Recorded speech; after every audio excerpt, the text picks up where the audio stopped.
Hello दोस्तों, हमारे YouTube channel में आप सभी का स्वागत है। इस वीडियो में हम इरेडा स्टॉक के ऊपर डिस्कस करने वाले हैं। इरेडा की टेक्निकल एनालिसिस करने वाले हैं और समझने वाले हैं कि लॉन्ग टर्म इन्वेस्टमेंट के लिए यहाँ पर अभी फ्रेश बाइंग की अच्छी अपॉर्चुनिटीज़ मिल रही हैं या नहीं। और साथ ही साथ जो लोग यहाँ पर शॉर्ट टर्म के लिए बाइंग करना चाहते हैं, उनके लिए यहाँ पर अभी अच्छी अपॉर्चुनिटीज़ मिल रही हैं या नहीं, ये भी डिस्कस करेंगे इस वीडियो में। ठीक है।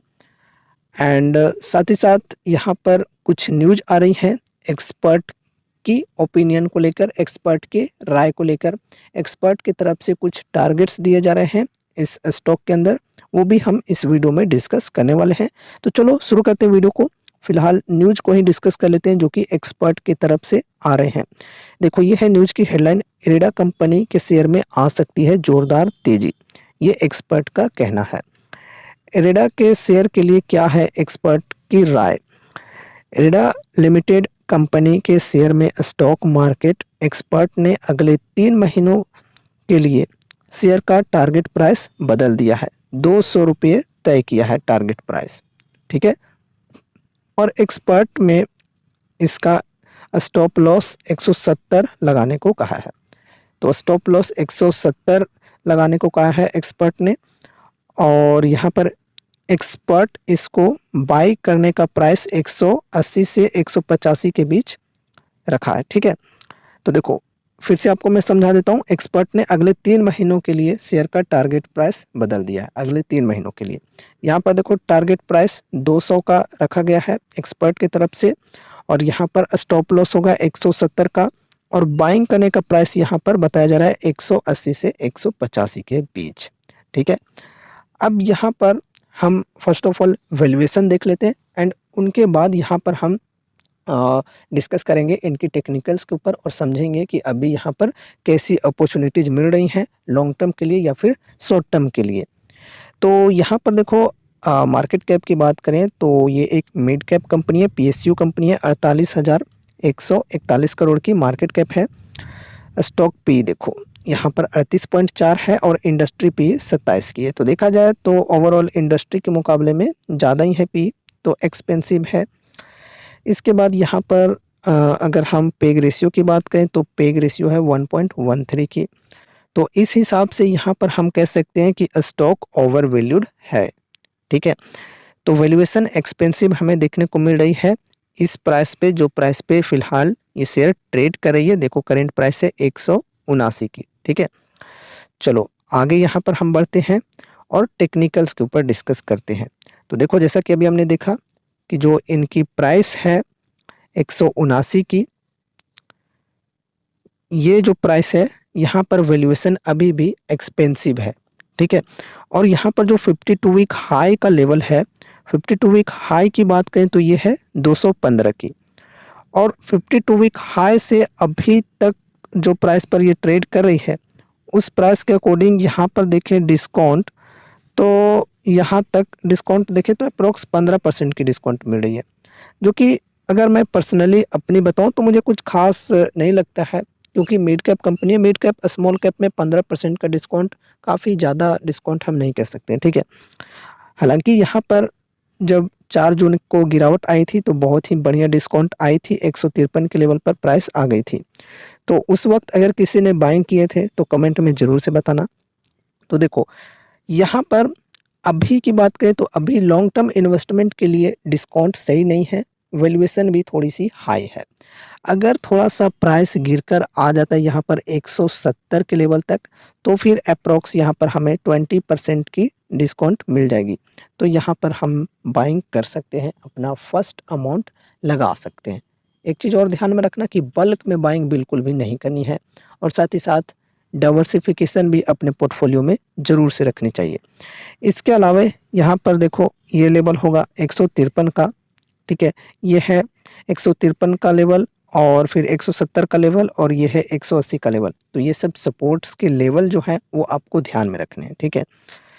लॉन्ग टर्म इन्वेस्टमेंट के लिए अभी 15% की डिस्काउंट है। अगर आपको ये डिस्काउंट ठीक लगती है आपके हिसाब से, तो फिर यहाँ पर आप बाइंग के लिए सोच सकते हो। और साथ ही साथ अगर आपके फाइनेंशियल एडवाइजर्स हैं तो आप उनसे कंसल्ट ज़रूर से कर लेना, क्योंकि मैं आपको कोई रिकमेंडेशंस या फिर एडवाइस नहीं दे रहा हूँ। ठीक है। जो भी चीज़ें हम डिस्कस करते हैं यहाँ पर वो एजुकेशनल पर्पज़ से करते हैं, तो कोई भी रिकमेंडेशंस या फिर एडवाइस मत समझना। अब देखो यहाँ पर शॉर्ट टर्म वालों की बात करें तो यहाँ पर जो एक्सपर्ट की तरफ से राय दिए गए हैं वो शॉर्ट टर्म के लिए ही दिए गए हैं, लॉन्ग टर्म के लिए नहीं। एक्सपर्ट की तरफ से क्या यहाँ पर टारगेट दिए गए हैं 200 की, जो कि देख सकते हो यहाँ पर पिछला हाई है, ये वाला लेवल है, ठीक है। ये टारगेट यहाँ पर कहा गया एक्सपर्ट की तरफ से 200 का, और यहाँ पर बाइंग का प्राइस कहा गया ये 180 से 185। चलो अच्छी बात है, सपोर्ट पे यहाँ पर बाइंग करने के लिए कहा गया है, और सपोर्ट से रेजिस्टेंस तक की दूरी को तय करके आप लगभग 10% की प्रॉफिट कर सकते हो, ठीक है। तो शॉर्ट टर्म में यहाँ पर ठीक ठाक प्रॉफिट बन सकते हैं, 10% का गेन हो सकता है, और यहाँ पर प्रॉफिट बुकिंग आप कर सकते हो 200 के लेवल पर, ठीक है। और साथ ही साथ यहाँ पर स्टॉप लॉस की बात करें तो स्टॉप लॉस यहाँ पर लगाने को कहा गया है ये 170 के लेवल पर, ठीक है। ये वाला जो लेवल है 170 के लेवल पर स्टॉप लॉस लगाकर चलना है। तो ये शॉर्ट टर्म की बात की जा रही है।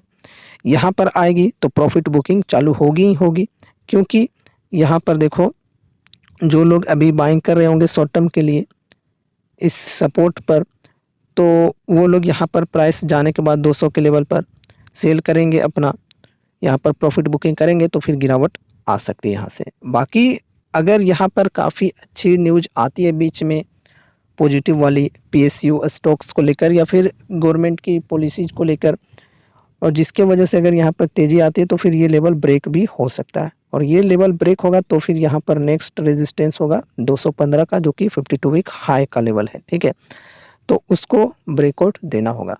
उसको ब्रेकआउट अगर मिल जाता है बढ़िया तरीके से और इंडिकेशन भी मिलता है यहाँ पर कि चलो ब्रेकआउट मिलने वाली है, तो फिर कोई वहाँ पर ब्रेकआउट ट्रेड भी ले सकते हैं, ठीक है। वो तो हम उस टाइम भी डिस्कस कर लेंगे जब वो समय आएगा तो, ठीक है।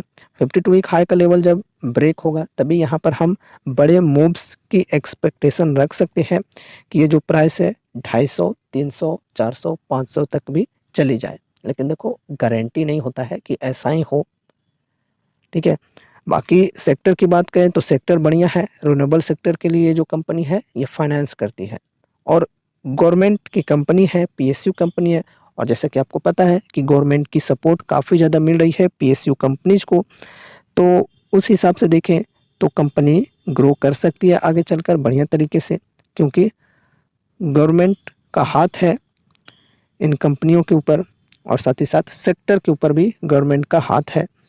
तो इस वजह से यहाँ पर हम ये एक्सपेक्टेशन करके चल सकते हैं कि आगे चलकर यहाँ पर अगर 52 वीक हाई की लेवल टूटती है तो फिर इजीली 250-300 तक जा सकती है शेयर, ठीक है। लेकिन उसके लिए अभी थोड़ा सा टाइम लगेगा। बीच में देखो जुलाई में बजट भी आने वाली है, लगभग 22 तारीख को ऐसा रिपोर्ट में आ रहा है।